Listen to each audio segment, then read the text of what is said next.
Muy buenas tardes a todos y todas, a otro Campus Fedemo más, o podríamos casi decir a otro jueves formativo, porque todos un jueves al mes aquí nos encontramos reunidos para poder hablar de temas de interés para el colectivo de la hemofilia y otras coagulopatías.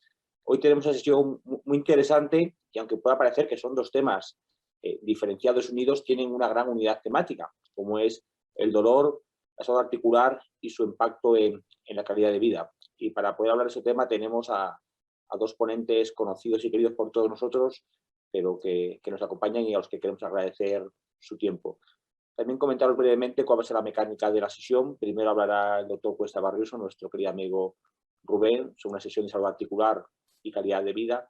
Y posteriormente María, psicóloga de FEDEMO, hablará sobre dolor crónico y luego abriremos un pequeño coloquio sobre las preguntas que hemos recibido previamente y también aquellas que podamos recibir en directo por las redes sociales. Comentaros que, como siempre, podéis hacer vuestros comentarios y las actividades que estiméis oportunas en redes sociales usando el hashtag CampusFedemo y citando a Fedemo, sabéis, @Fedemo. Pues nada, sin más, y porque aquí venís a escuchar a los ponentes, sino al moderador, empezamos con la primera sesión de salud articular y calidad de vida que va a impartir el doctor Rubén Cuesta Barriuso. Me vais a permitir que al doctor Cuesta Barriuso le llame Rubén como amigo que es y viejo amigo, porque ya nos conocemos desde hace muchos años. Casi es difícil presentar a Rubén, pues, porque Rubén es tan conocido y tan querido por vosotros que, como siempre digo, tendría que ser al revés, el Rubén el que me presentase a mí.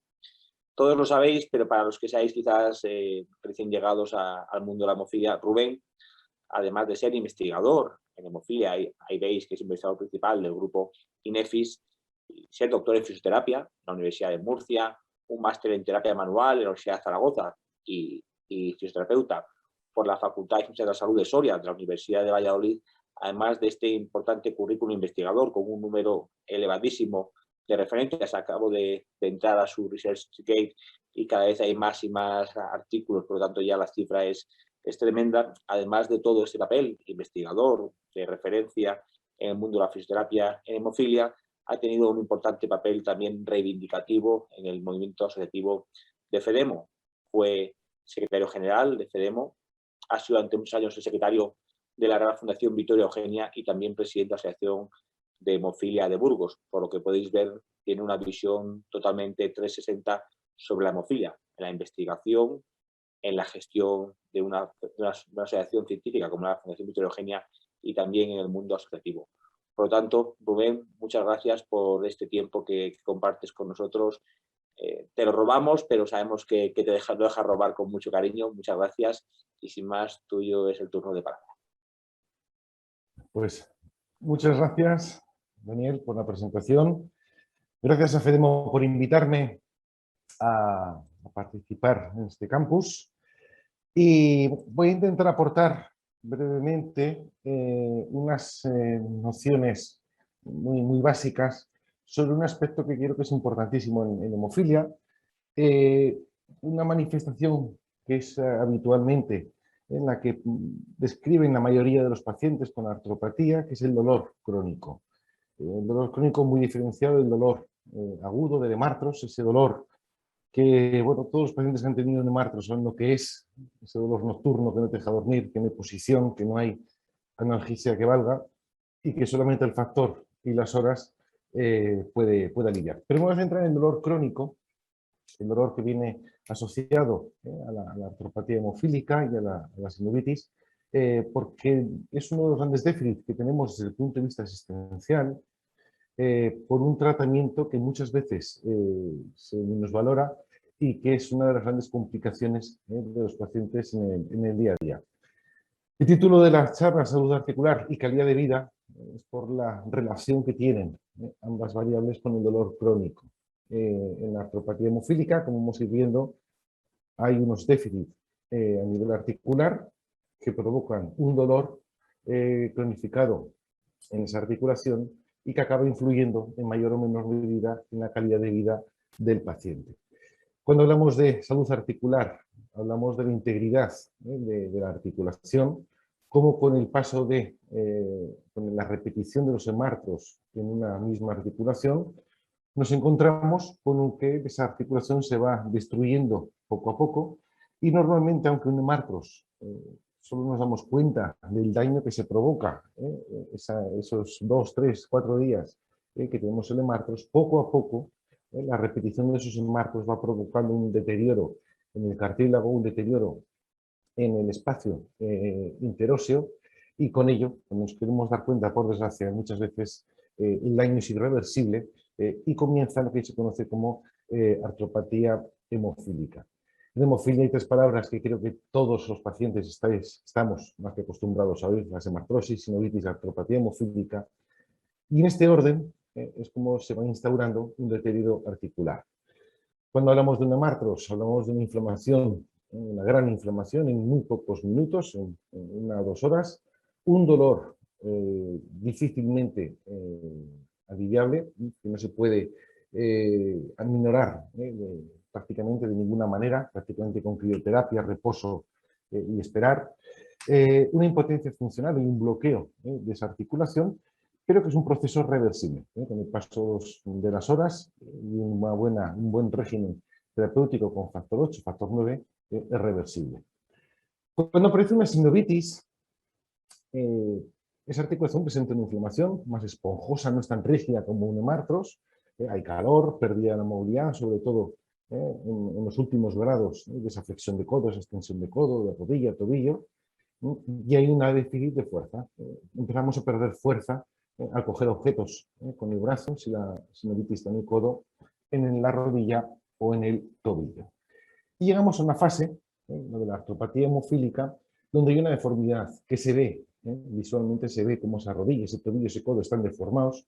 Hay una alteración de la marcha, lo que habitualmente llamamos cojera. Hay una atrofia muscular de esos músculos que están alrededor de la articulación. Y por último, un dolor crónico. Un dolor crónico que no es tan intenso como el del hemartros, que va a ser más leve, pero que va a ser constante. Un dolor crónico que notamos los días de lluvia, de niebla, los días que va a cambiar el tiempo. Un dolor crónico que tenemos por las mañanas al incorporarnos hasta que, como comúnmente se suele decir, calienta la articulación.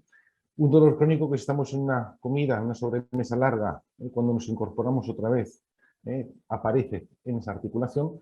Y es un dolor crónico que muchas veces se le resta importancia, pero que puede interferir, de hecho interfiere, en la vida social, laboral y de la calidad de vida del paciente con hemofilia. Cuando hablamos de calidad de vida, lo que es para mí una calidad de vida, no tiene por qué coincidir, de hecho no coincide con lo que tenga cualquier otro paciente. Cada persona tiene una percepción distinta de calidad de vida y esta incluye una serie de percepciones respecto a la posición de cada paciente en la vida, en el contexto cultural y de los valores a los cuales él da una preferencia, y en relación a los objetivos, a las metas, expectativas, estándares y preocupaciones que presenta. Lo que para mí puede ser calidad de vida, el hecho de poder hacer una práctica deportiva concreta o no tener dolor durante el día o poder salir de fiesta con los amigos sin ningún tipo de problema, no va a coincidir o no tiene por qué coincidir con la calidad de vida de otra persona. Pero hay un factor que es común a todos los pacientes y que influye en esa calidad de vida, y es el dolor, tanto el agudo como el crónico. En el caso de la artropatía hemofílica, hablamos de un dolor crónico que va a influir en esta percepción de calidad de vida y que es el objeto de esta ponencia. Cuando hablamos de la calidad de vida, hay una reducción de esta percepción, de esta calidad de vida, como consecuencia de componentes físicos. Sobre todo en hemofilia se ha observado que influyen estos componentes físicos, sobre todo derivados como consecuencia de la artropatía hemofílica, y que es similar a la que se observan en otros pacientes con enfermedades degenerativas, articular, como la artritis reumatoide, o la diabetes o el dolor crónico de espalda. ¿Qué sabemos? Que se ha observado y se ha rebatido muchas veces ya, que hay una peor calidad de vida a mayor edad de los pacientes y a mayor estado articular. Cuanto peor estado articular tiene esa rodilla, ese tobillo, ese codo, peor percepción de calidad de vida tiene con el paciente con hemofilia. Y esto es algo importante, puesto que en hemofilia, en la parte clínica de la hemofilia, se le da mucha importancia al tratamiento de los hemartos, porque la tiene y porque la debe de tener, pero cuando una vez que llega el paciente a ese proceso, esa artropatía hemofílica avanzada, normalmente no se le da importancia al tratamiento que requiere y eso hace que la calidad de vida del paciente vaya disminuyendo y no se le aporten, por desgracia, muchas soluciones más allá de la ingesta de fármacos antiinflamatorios o analgésicos. El dolor articular es el más común en hemofilia, sobre todo en hemofilia grave, siendo los tobillos las articulaciones que más dolor producen. Hasta hace muchos años era la rodilla, la articulación más afecta, con un mayor porcentaje de artropatía hemofílica. En las dos últimas décadas ha cambiado ese porcentaje, siendo la articulación del tobillo la más dañada. Seguramente el fútbol tenga mucho que ver, como consecuencia de las profilaxis, inicialmente, hace un par de décadas, la práctica del fútbol se empezó a generalizar más y como consecuencia de ello aparece una prevalencia tan alta de artropatías de tobillo y esta articulación tiene un inconveniente que es muy compleja. Estamos hablando no solamente de una articulación basal como la rodilla, sino que es una suma de varias articulaciones, pero que en la práctica clínica hemos observado que ante un tratamiento es una articulación que podríamos denominar muy agradecida. Responde muy bien al tratamiento manual y con ello mejora el dolor mucho mejor y más rápido que otras articulaciones como el codo o la rodilla. Cuando hablamos de este dolor crónico, una artropatía, y veríamos en la imagen de la izquierda un tobillo, una artropatía avanzada, de hecho se ve muy bien la deformidad de este tobillo respecto al contralateral. Este dolor crónico provocado por esta artropatía hemofílica es un dolor continuo, es intermitente y que no se puede eliminar la causa. La causa es un deterioro articular, como tal no se puede eliminar y se define crónico cuando ocurre más de una vez a la semana y tiene una duración de al menos 3 meses. Esto es característico de la artropatía hemofílica. Voy a explicar un poco por encima, voy a intentar que sea lo más entendible posible, las vías del dolor. Alguna vez, los pacientes que cuando trataba de pacientes enfisemos siempre se lo decía, el dolor está en la mente, y muchas veces me decían que, permitiendo la expresión, de una leche. El dolor estaba en el tobillo, en la rodilla o en el codo. Y eso no es del todo cierto. El control de nuestro cerebro es bastante, nuestro cuerpo como tal y el cerebro en especial, está demasiado bien montado, es mejor que un coche donde si falla una pieza fallan todas. Y en este caso, el cerebro es el encargado de entender si hay dolor o no hay dolor. Por lo cual el trabajo sobre el cerebro va a ser fundamental en muchas ocasiones para controlar el dolor crónico, en este caso, que es el que nos atañe. ¿Esto qué significa? Que llega una información desde esa rodilla, ese tobillo, ese codo, donde hay un dolor crónico de artropatía secundaria, de una artropatía hemofílica, y esa señal va a ir por lo que se conocen como vías ascendentes hasta el cerebro. El cerebro es el encargado de interpretar la señal que está recibiendo a través de la médula espinal, asciende esa señal hasta el cerebro y el cerebro recibe una señal de hay movimiento, o el paciente está de pie, o el paciente está caminando, y los receptores de esas articulaciones dicen al cerebro, le mandan una señal del dolor.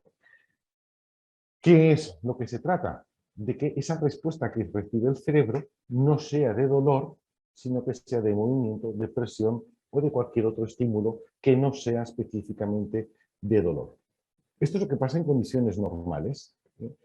Si yo, por ejemplo, tengo la mano encima de una vitrocerámica, esa señal rápida llega al cerebro, el cerebro interpreta que me estoy quemando y automáticamente quita la mano para evitar una quemadura. No es un gesto voluntario, sino un gesto involuntario. Para el dolor crónico es un estímulo similar. Una vez que el paciente está empezando a caminar, recibe el cerebro una señal nociceptiva de dolor como consecuencia de la presión o del movimiento y el cerebro interpreta una señal de dolor y a partir de ahí pues el paciente camina de una manera determinada, esa cojera que nos permite caminar con menos dolor, o una señal para que el codo esté con mayor flexión y evitar el dolor cuando el codo está extendido, por ejemplo. Cuando hablamos de nocicepción, hablamos de los impulsos nerviosos, los que yo tengo una articulación dañada, un tobillo, y el estímulo, la señal que llega al cerebro, es un estímulo nociceptivo, mientras que el dolor es un fenómeno sensorial, afectivo y sociocultural complejo, que lo que hace es unir la actividad del sistema nervioso central y del cerebro. El dolor es un fenómeno secundario a la señal que recibe, que interpreta el cerebro. Y por eso el cuerpo está preparado para que ante un estímulo de dolor este se vea mitigado y pueda desarrollar una respuesta el propio cuerpo antiálgica o analgésica. ¿Y cómo se llama esta respuesta? ¿En qué consiste esta respuesta? Una respuesta de liberación endógena. El cuerpo es capaz, mediante unas vías que se llaman inhibidoras endógenas, de aliviar el dolor de este paciente con un dolor en una rodilla, un tobillo y un codo. ¿Cuándo se libera o cuándo se actúa estas vías inhibidoras endógenas, que lo que hacen es inhibir el dolor, que el cerebro no interprete la señal que recibe como dolor, sino que lo interprete de otra manera, mediante la liberación de una serie de componentes cerebrales que producen o cambian la sensación de dolor por una sensación analgésica, de no dolor, mediante la liberación de opioides endógenos, de factores de crecimiento que se llaman, o de otros mecanismos del sistema nervioso central y del cerebro. Nuestro cerebro es capaz de liberar una serie de sustancias que transforman la señal de dolor en una señal de no dolor, de analgesia. Y esta modulación endógena se ve alterada en la artropatía hemofílica. ¿Cuándo se ha visto alterada esta respuesta, este mecanismo de defensa del organismo ante el dolor? Como consecuencia del historial de dolor previo que hay, ese historial de muchos hematomas, ese historial de sinovitis y ese historial de una artropatía avanzada de 20 años de duración. Por lo cual, hay que volver a enseñar al cerebro a defenderse y a cambiar esa percepción de dolor por una percepción de no dolor. Se ha estudiado, este es un estudio muy reciente de hace unos pocos meses, donde se calculaba que entre el 32 y el 50% de los pacientes con hemofilia tienen dolor crónico relacionado con la artropatía hemofílica, como consecuencia de ¿qué? De que llenan actividad física. Y como consecuencia de que el paciente tiene inactividad, el riesgo de patología cardiovascular y de problemas psicológicos como calidad de vida, aislamiento social, limitación en la capacidad laboral aumentan. ¿Y por qué he cogido este estudio donde se habla de inactividad física? Porque la actividad física, el ejercicio terapéutico, es uno de los principales mecanismos para provocar lo que veíamos antes, esa liberación de endógenos, esa liberación de factores de crecimiento y esos otros mecanismos inhibidores del sistema nervioso central y del cerebro. Y pongo un ejemplo cuando hablo de ejercicio físico.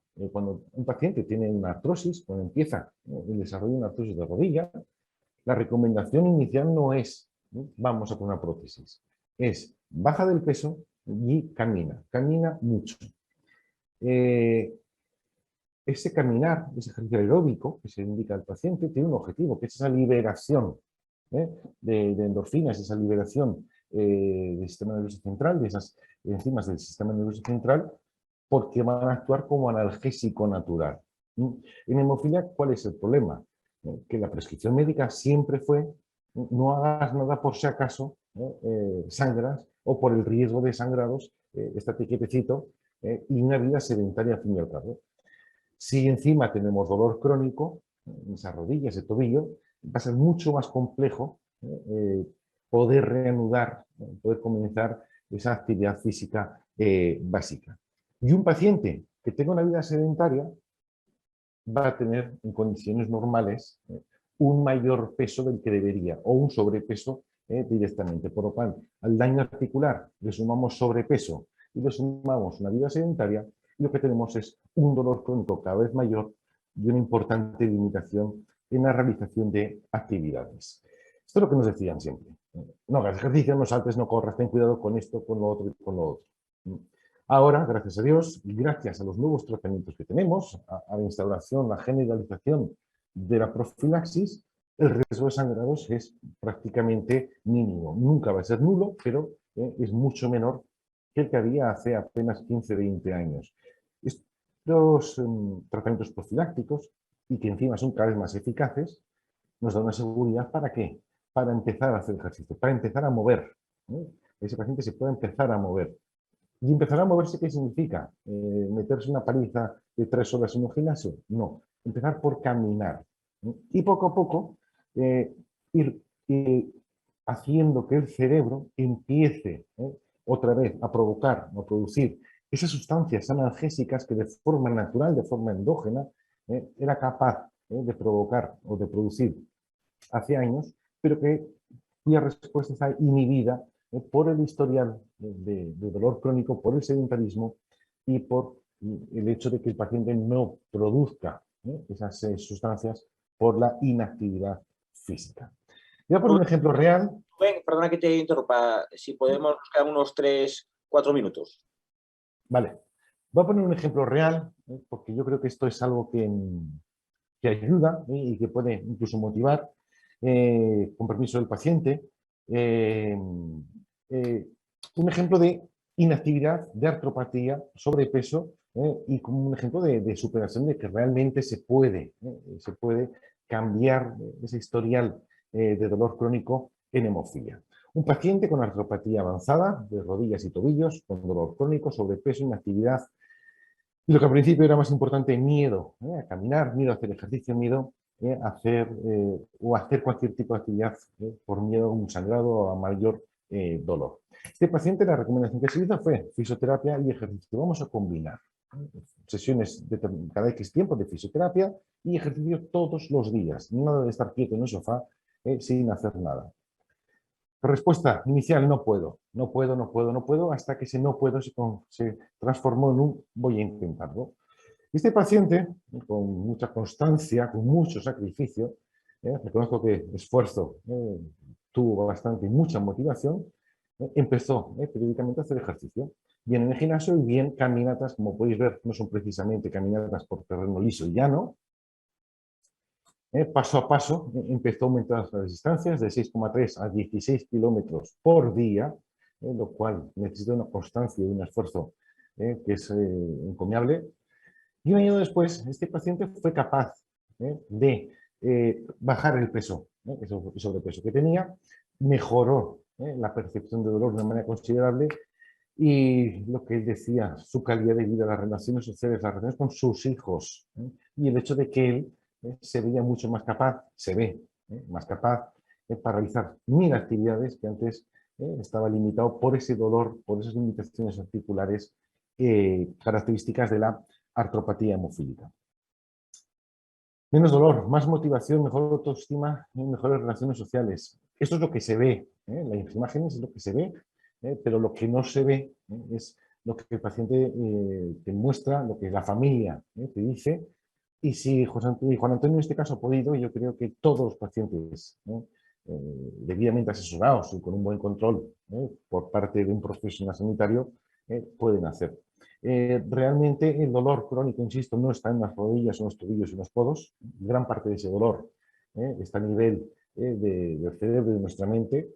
Y creo que el ejercicio físico, de una forma paulatina y de una forma constante, es un ejemplo, Juan Antonio, de todo lo que se puede conseguir y todo lo que se puede mejorar. Así que creo que el ejemplo de Juan Antonio es válido, ya que tenemos unos muy buenos fármacos, tenemos información, tenemos medios. Entonces yo creo que es el momento de empezar a cambiar de chip en hemofilia. Si lo que queremos es actuar sobre el dolor crónico, hay que empezar a moverse. Yo a todos los pacientes se lo decía, después de una sesión de fisioterapia, ni se te ocurra quedarte quieto, vete a caminar, porque si no el tratamiento que hayamos hecho, bien con fármacos, con Voltaren, Nolotil o cualquier analgésico, bien con fisioterapia, no vale de nada si luego estamos 23 horas al día tumbados en el sofá sin hacer nada.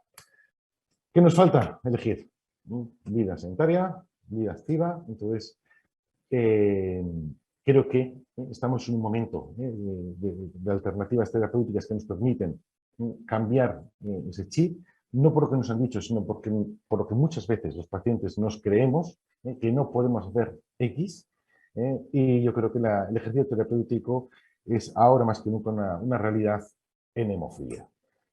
Así que muchas gracias por vuestra atención y por mi parte ya está. Muchísimas gracias, Rubén. Como ya os he comentado antes, luego abriremos un pequeño turno de preguntas. Muchas gracias también, Rubén, por ajustarte al tiempo, que sé que es complicado por lo complejo y lo interesante del tema, pero bueno, para hacerlo esto lo más suficiente posible. Muchísimas gracias.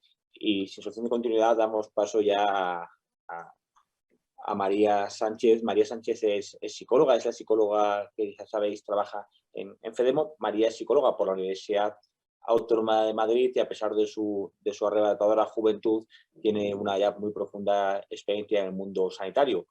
Ha trabajado en 3 de los grandes hospitales de la Comunidad Autónoma de Madrid, como son el Puerta de Hierro, el 12 de octubre y el Hospital Universitario de La Paz, en áreas tan interesantes y tan diversas como la unidad de dolor, la oncología radioterápica y la hematología, en este caso en el Hospital Universitario de La Paz. Y como veis es como se dice en el argot, una rising star del sector de la hemofilia por esta trayectoria tan ascendente y cada vez, como habéis podido comprobar, exponente en más y más sesiones del mundo de la hemofilia, de la hematología en general y también, como bien sabéis, con un especial foco en el mundo de la púrpura trombocitopénica trombótica adquirida. Sin más, María, muchísimas gracias también por tu tiempo, por tu presentación y tuya es la palabra. Estás muteada, parece, María. Voy. Un segundo. Ahora. Sí, ahora. Ahora estás ya desmuteada, ya estoy escuchando. Genial. ¿Y veis la presentación? Se ve. ¿Se ve bien? Vale, pues muchas gracias, Dani, por la presentación y por todo lo que has dicho. Como os ha dicho Dani, soy la psicóloga de FEDEMO y bueno, os voy a hablar también del dolor crónico. Me hace mucha ilusión esta ponencia porque este tema me parece que requiere espacio y requiere que se hable de él. Y antes de nada, lo que yo quería decir es que lo voy a hacer con el máximo respeto a las personas que lo padecen y que lo han tenido. Voy a hablar de mi experiencia laboral con el dolor, voy a ser voz de muchos pacientes, pero no voy a hablar de una experiencia vivencial, entonces por eso quería adelantar que lo hago con todo el respeto.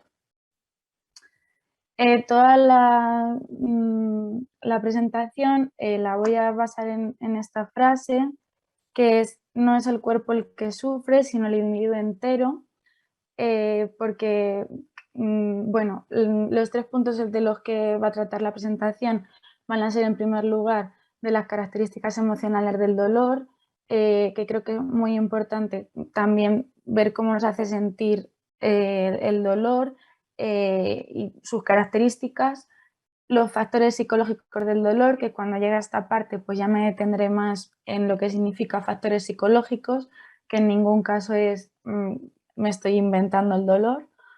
Y la tercera parte va a ser cómo me puedo ayudar a mí mismo, que en realidad va a completar un poco todo lo que os ha contado Rubén y ya siendo bastante completo. Características emocionales del dolor y en particular del dolor crónico. Tiene una parte muy importante cultural. Bueno, en nuestra sociedad occidente, en la antigüedad, se ha hablado mucho del dolor como una enseñanza o algo que teníamos que superar o como una meta o algo impuesto que nos hacía aprender.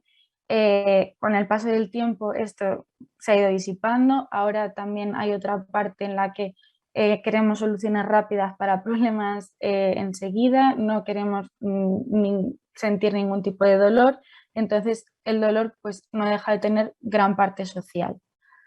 Además está asociado a la debilidad y muchas veces las personas hacen un gran esfuerzo por ignorar que lo tienen, siempre y cuando pueden. Y esto también, ya lo veremos más adelante, aumenta la sensación de dolor. Y además no hay una relación constante entre dolor y daño. Nos podemos encontrar heridas sin dolor, dolores sin herida, un dolor desproporcionado a la herida, dolor después de sanar una herida, y todo esto lo que ha hecho es que no exista un consenso de realmente que todo el mundo pueda hablar del dolor de la misma forma. Por otro lado, el dolor se enfrenta con nuestros propios límites. Esto lo que quiere decir es que, bueno, el dolor mantenido en el tiempo al final acaba volviéndose o convirtiéndose en sufrimiento.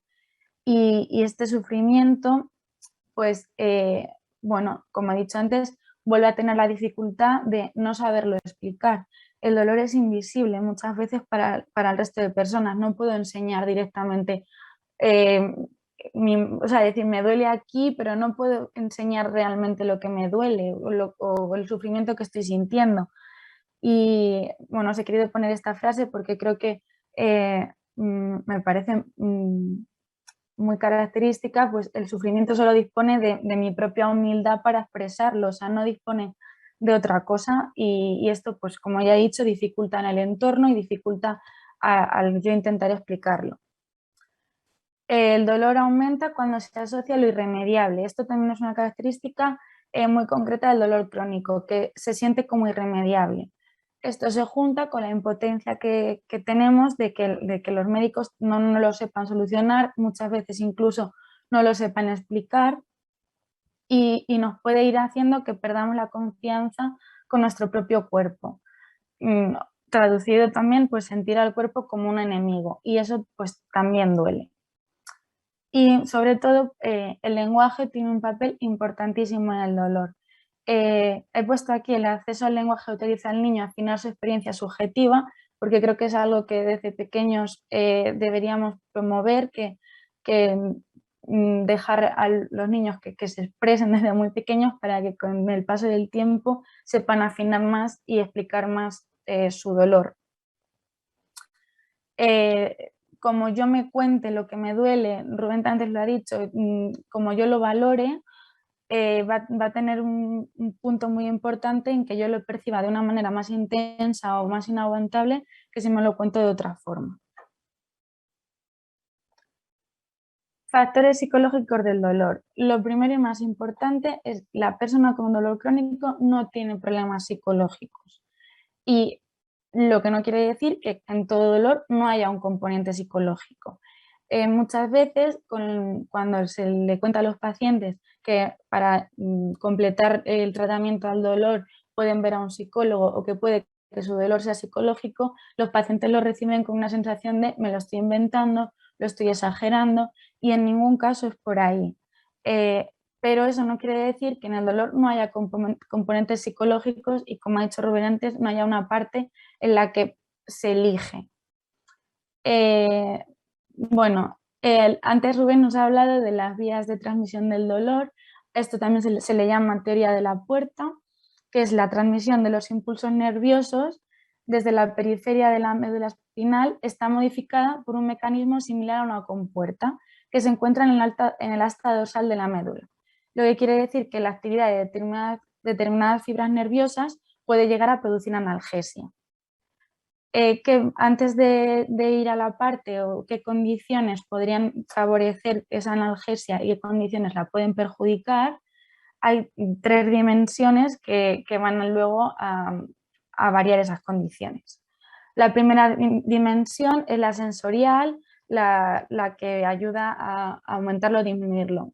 Antes Rubén también ha puesto el ejemplo de si yo pongo la mano en una vitrocerámica, pues si la quito al momento me va a doler menos que si la mantengo durante un rato. También la extensión o gravedad del daño. Si no va a ser lo mismo que me duela toda la pierna que me duela solo un dedo del pie, por ejemplo. Y también el mal funcionamiento de los sistemas musculares o arteriales, que esto también sería algo característico de las personas con coagulopatías, que favorecen que el dolor aumente. Luego hay otra dimensión motivacional o afectiva, que esto quiere decir que cuando recibimos ese dolor lo categorizamos como favorable o desfavorable. Por ejemplo, no va a ser lo mismo el dolor de un parto que el dolor de caerme de una bici. El dolor de un parto no se vive como, o al menos al tener ese objetivo más agradable como es tener un bebé, el dolor del parto no se vive como con sufrimiento, por así decirlo. Entonces, una vez que nosotros tengamos dolor, lo vamos a evaluar. Por último, la dimensión cognitiva evaluativa, que es aquí donde hablamos más concretamente de factores psicológicos, como serían la atención, la memoria, los procesos cognitivos, las creencias. La atención, pues no podemos prestar en la misma intensidad a dos cosas atención a la vez. En la medida en que yo esté más distraído o esté realizando más actividades, voy a perder o voy a dejar de prestarle tanta atención al dolor. Esto quiere decir que si a mí me duele y estoy, no sé, tomándome una caña, ¿me va a dejar de doler porque estoy en una situación agradable? No, pero te va a doler un poco menos que si estuvieras en el sofá de tu casa pensando que te duele, que te duele. No es tanto que desaparezca, sino que se va graduando. La memoria, como ya os he dicho, y Rubén también lo ha dicho, una vez yo siento ese dolor, lo voy a comparar con dolores anteriores. Mi cuerpo también tiene memoria y voy a rememorar situaciones en las que me dolía muchísimo y eso también es un factor que me hace prestarle más atención al dolor que estoy sufriendo ahora y también puede hacer que lo aumente. Y las creencias, que era un poco lo que hablaba en la diapositiva anterior, o sea, el dolor no es una palabra neutra, el dolor conlleva muchísimas cosas y además a lo largo de la historia. ¿Qué condiciones abren la puerta al dolor? Entendido como que las vías nerviosas favorecen que ese dolor aumente. Pues, por ejemplo, la inhibición de la ira. Estar enfadado lo que me produce es tensión en los músculos. Si yo retengo todo eso, estoy enfadado con lo que me está pasando, mis músculos se van a tensar y me van a doler más. También la resistencia y con preguntas ¿por qué yo? ¿Por qué tengo que sufrir esto? Son preguntas muchas veces inevitables, pero el recrearme en esas preguntas sí que va a poder favorecer que pues, le preste más atención al dolor y que aumente. Y siguiendo, muy importante, una actividad reducida. En la medida que menos me mueva, mis músculos van a estar más débiles y me va a doler más. ¿Qué ayuda a cerrar la puerta al dolor? Pues factores biológicos, que haya un tratamiento individualizado, que yo tenga un buen tratamiento respecto a lo que me está pasando. Forma física global, que yo tenga una forma física saludable y cuanto mejor la tenga, mejor voy a poder controlar ese dolor. Y la toma de medicación. Si la medicación en este caso está para ayudar, si no tomo nada de medicación me va a doler más que si tomo algo. Factores psicológicos, pues estilos de afrontamiento. Esto va un poco en relación a lo de antes. Si yo lo afronto de una manera activa va a ser distinto a si yo me estoy no recreando, pero prestándole muchísima atención al dolor. La respiración abdominal, que también al contrario de la ira que nos tensa, pues esa respiración relaja los músculos y va a hacer que el dolor no sea tan intenso. No que no exista, pero que no sea tan intenso. Psicoeducación, creo que esta es súper importante, que tengamos información del dolor, que yo sepa entender el dolor, que me sienta comprendido con mi dolor. Y autocuidado, que tenga una relación conmigo favorable, de cuidarme, de darme espacios, de ir a fisioterapia, de hacer ejercicio, de comer sano, todo eso que conlleva un esfuerzo muy grande, que esté en mi decisión si lo quiero hacer o no, pero que seamos conscientes de que favorece a reducir el dolor. Y también, no menos importante, factores sociales. Es muy importante que haya un apoyo social y una comprensión del dolor social, que el dolor crónico no se asocie pues como ya he dicho, en algunos casos a un problema psicológico, sino que sea un problema que se siga teniendo que abordar y seguir buscando soluciones, y que también exista una adaptación familiar y conyugal, es decir, que mi entorno más cercano comprenda qué me pasa, porque si no es muy complicado tanto para mí como para alrededor vivir y convivir con esto que es tan molesto. Y por último, pues, ¿qué puedo hacer? como ya he dicho, el sufrimiento, el dolor mantenido acaba en sufrimiento. Igual que el disfrute es como expansión hacia afuera, el sufrimiento, el dolor muy mantenido es una amenaza muy fuerte juntado con mucha impotencia. Entonces, en esto, ¿qué puedo hacer? Yo os voy a contar también no cómo desaparecer, o sea, que desaparezca el dolor, sino cómo intentar reducir que me produzca tanto sufrimiento. Y para ello es muy importante, o es donde podemos incidir, que es en la impotencia que yo siento respecto a ese dolor. En personas con coagulopatías concretamente, pues para reducir esa impotencia, mantener actividad física, como ya he dicho, hábitos saludables, muy buena adherencia al tratamiento y que ese tratamiento esté individualizado, luchar porque sepan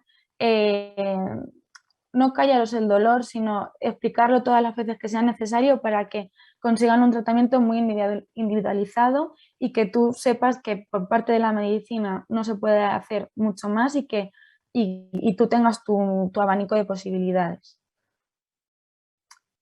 O sea, se trata de que el dolor no maneje tu vida. No, es muy complicado que desaparezca, pero sí que sentir un poco que tienes algo de control sobre él ayuda a reducir este sufrimiento.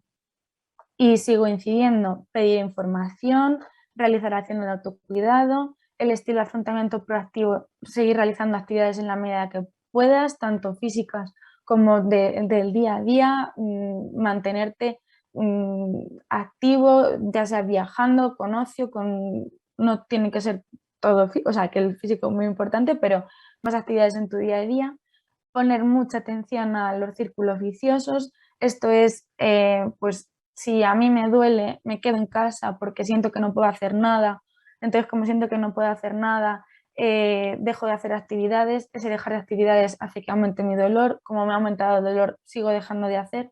Una vez que os encontréis en ese círculo, cortarlo por algún sitio, ya sea con actividad física, ya sea con fisioterapia, con ir al médico pidiendo información y en cualquier caso, pues siempre pidiendo ayuda.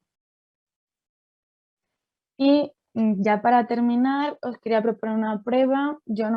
Bueno, quien pueda, si no mentalmente, dibujar un círculo y dividirlo en cosas en las que esté repartida vuestra vida, ¿vale? Familia, trabajo, como vosotros os lo identifiquéis. En mi ejemplo, por ejemplo, lo divido en familia y en otra parte, ocio, viajar. ¿Qué pasa si yo divido mis prioridades o reparto mi vida en estas dos cosas? Que una vez que aparece el dolor, tiene la misma importancia que mi familia y que mi ocio. Están en partes iguales. Si están en partes iguales, que el dolor tenga el mismo protagonismo con mi familia y que mi disfrute va a hacer que va a tener más facilidad de que el dolor aún pueda tomar más protagonismo. Mi propuesta es aumentar ese círculo, aumentarlo con más cosas para que el dolor, aun teniendo un protagonismo, porque ya os he dicho con muchísimo respeto, el dolor es algo que dificulta mucho el día a día, no es algo como respira y se te va a pasar, pero sí que cuanto más aumentéis actividades, cuanto más repartáis vuestras prioridades, vuestros valores, el dolor se va a ir haciendo menos importante de lo que sería, por ejemplo, en el caso anterior de que está en una parte equilibrada con las otras dos. Y con esto termino, muchísimas gracias y cualquier cosa que necesitéis, pues estoy en Fedemo y este es mi contacto y bueno, otra vez gracias por haberme invitado. Muchísimas gracias, María, muchísimas gracias, Rubén. Como tengo ocasión de deciros antes en el backstage, tenemos un número elevadísimo de preguntas y sí os pediría, si lo estiméis oportuno, que respondáis los dos a la vez de las preguntas, porque quizás la grandeza de esto es quizás que podéis hablar los dos. Una pregunta que es muy repetida es: ¿cuál podría ser el abordaje multidisciplinar del dolor desde el punto de vista individual? Y si me permitís, desde un punto de vista práctico, ¿no? Dice, yo soy una persona con dolor de rodilla, soy una persona con dolor de tobillo, es una pregunta muy común, ¿no? ¿Qué tengo que hacer? Y así, si pudiese responder, ¿qué tengo que hacer? Respondiendo los dos desde las dos perspectivas. María. Sí. Bueno, como ya he dicho, tiene que haber un abordaje primero y exclusivamente por parte del médico de que tenga un tratamiento individualizado de lo que le pasa. Muy importante el fisioterapeuta, ejercicio físico, y en lo que respecta a la parte psicológica, creo que es muy importante distinguir el dolor del sufrimiento que me produce ese dolor. No para todas las personas el dolor lo van a vivir de una manera, entonces en la medida en que sientan que eso les hace sufrir, sí que también pediría ayuda psicológica simplemente para poder gestionarlo de una manera diferente. Pero creo que es algo muy individual de cada persona, que no hay nada que nos podamos dejar y que sobre todo distinguir pues si me está haciendo realmente sufrir o no. Bajo mi punto de vista, sí, profilaxis, pero bien hecha, ¿no? Con adherencia. Luego, fisioterapia importante, ¿no? Lógicamente. Pero de nada vale que vengas un día y, como decía antes, y luego te estés 23 horas en el sofá eh, hasta que vuelvas el siguiente día. Prohibido, prohibido el reposo total. Eh, camina, camina y camina. Eh, si es que no puedo caminar por motivo X, ¿vale? Bicicleta, natación, muévete. La clave es moverse, no estar quieto. Y luego, por ejemplo, pedir ayuda desde el punto de vista de la psicología, desde el punto de vista de enfermería, que también es un colectivo importante al cual recurrir. Eh, lo importante es no quedarse en casa, tirado en el sofá, es que me duele, me duele, me duele, me duele. Si estamos ahí, el dolor no va a bajar, al revés, va a subir más. Es lo típico de todos los veces que cuando llega la noche la temo porque me va a doler más. Que por la noche prestes atención al dolor, que es distinto. No te duele más que al mediodía, lo que tú percibes, porque solamente escuchas el dolor. Entonces, por eso percibes que te duele más. Pero ese tobillo, esa rodilla, ese codo no duele más por la noche. Porque solo nos centramos por la noche en ese dolor. Una pregunta también muy común es, casi lo acabas de comentar tú, Rubén, pero es para María, ¿no? ¿Qué estrategias pudiésemos tener para manejar estos factores psicológicos del dolor? ¿Hay alguna estrategia, casi algunos tips para poder manejar estos factores psicológicos? Pues como estrategias generalizadas, pues sería la respiración, tener los músculos destensados, estar tranquilo, realizar actividades, todo eso, pero yo voy a insistir en que no vale de nada porque si yo vivo el dolor de manera diferente o yo no entiendo el significado del dolor o yo tengo resistencias a ese dolor o estoy cabreado con ese dolor. Los tips son vida zen y estar tranquilo y, y pues eso, no prestarle excesiva atención al dolor. Pero creo que si yo tuviera que dar un tip como más concreto es sentir que tú tienes algo que hacer con ese dolor. En el momento en el que sientas que no tienes nada que hacer, ya te puedo dar hojas y estudios que no lo vas a hacer. Tienes que sentir que tú puedes manejar algo del dolor y a partir de ahí, como en todo, tratamiento individualizado. También nos preguntan, María, una pregunta que creo que es la pregunta de $1.000.000. ¿Cómo pedir ayuda? Pues yo creo que cómo pedir ayuda es un poco quitándose el estigma de que tienes un problema porque tienes, o sea, porque que tu dolor parte de un problema psicológico, es totalmente al revés. Yo tengo un problema físico de dolor que me está costando gestionar y hay personas que están dedicándose a darte estrategias para que lo gestiones diferente. Entonces creo que cómo pedir ayuda es primero perder el estigma y después hay muchísimos psicólogos que estarían dispuestos a ayudar. No será por falta de oferta, me refiero, pero creo que el ejercicio es consigo mismo igual que salir a caminar, es coger un teléfono, enviar un correo es poner pues eso, hacer algo con lo que me pasa. Si me permite, Dani, Claro. a cuenta de esto y cómo pedir ayuda, una cosa importante, cuando se va a la consulta, ese paciente con artropatía avanzada, con dolor crónico, le pregunta, ¿qué tal estás? Bien, bien, bien, bien. Si hay dolor crónico, no se está bien. Entonces, es un lugar por donde empezar es en la propia consulta de hematología. Si tienes un dolor crónico todas las mañanas, habrá que empezar por la coordinación de todo, que es la hematología, a exponer el problema. Y a partir de ahí, seguramente nos van a facilitar mucho las cosas para lograr soluciones. Pero como ya no hay sangrados, todo está bien, ¿no? Hay dolor crónico y eso hay que abordarlo.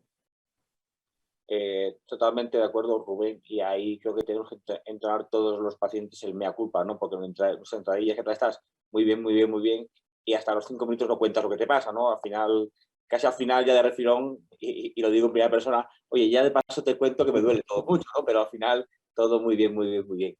Una pregunta que también me he sentido muy reflejado cuando la he leído, dice, también para ti, dice, ¿qué actividades físicas recomiendas para una persona a la que no le gusta la natación?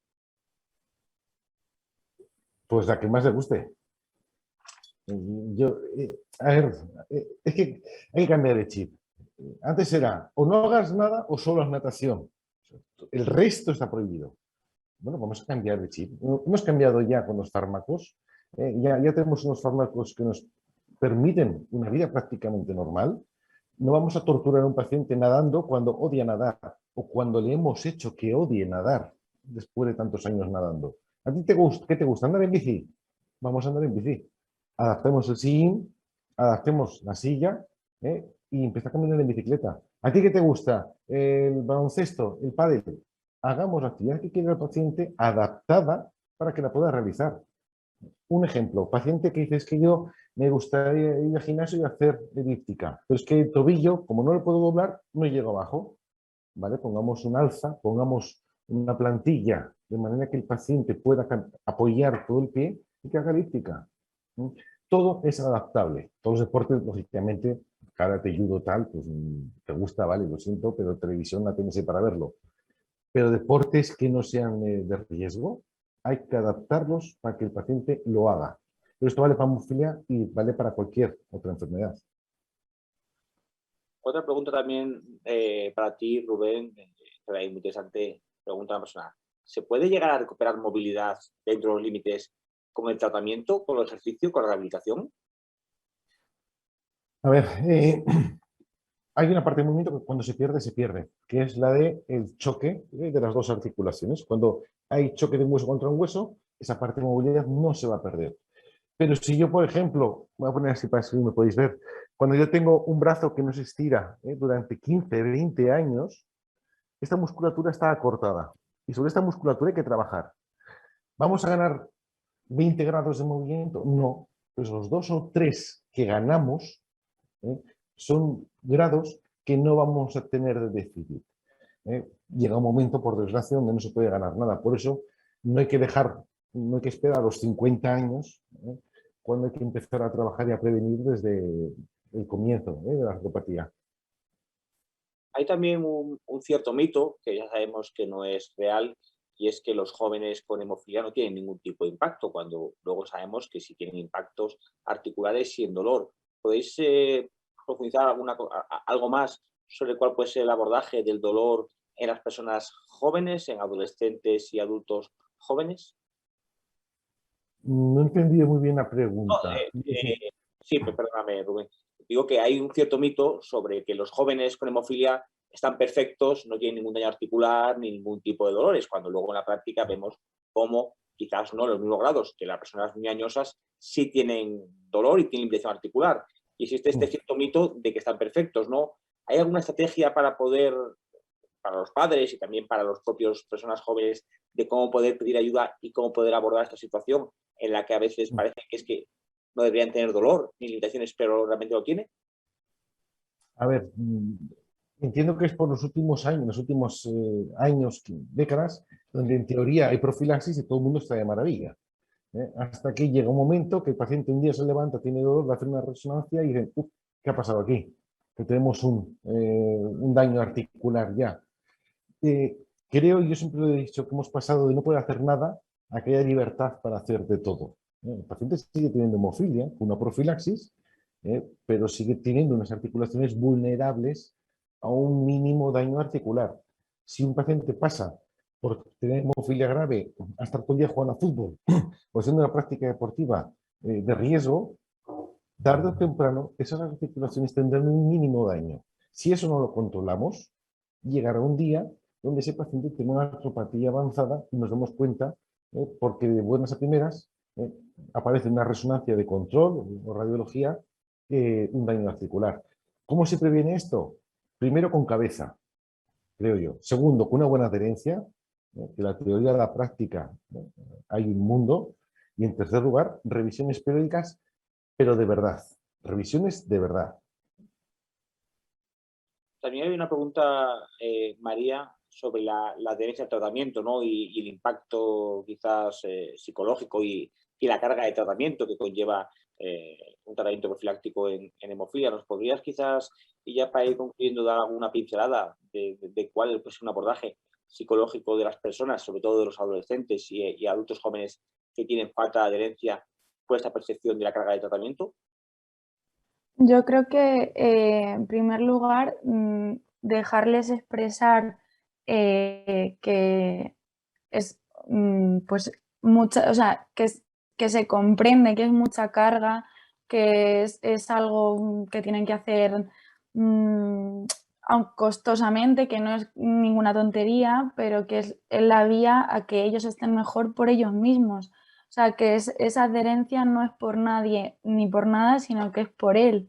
Entonces, yo creo que este tema es muy amplio, pero sí que existe una sensación de adolescentes y de niños de que se tratan por sus padres, por tenerlos contentos a ellos, y creo que el proceso de comprender que el tratamiento es por ti y que solo te favoreces a ti es un ejercicio que pertenece también a la edad, pero que creo que hay que incidir en eso, en que es por él y que el único beneficio y el único perjudicado va a ser siempre él o ella. Rubén, no sé si quieres hacer alguna postilla. A ver, tú, Dani, me conoces.